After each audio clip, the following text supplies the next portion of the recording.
Okay, today we're going to do a promote your page ad. Let's go ahead and start on your business Facebook page. So we're going to go to the Ad Center, create an ad.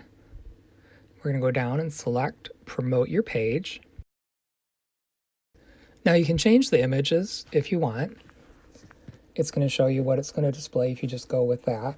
Then we're going to go down and choose the demographics, like the age of the people.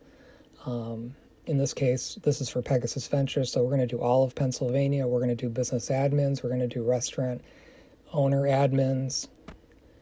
And we're going to take a look and see that we have the potential in Pennsylvania to reach 51,000 people. And we're going to save that ad.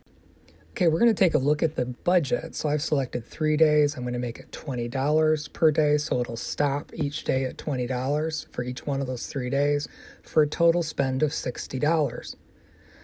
Take a look at how we're going to pay for it. I've got PayPal in here. You can use any credit card. And then we create the ad.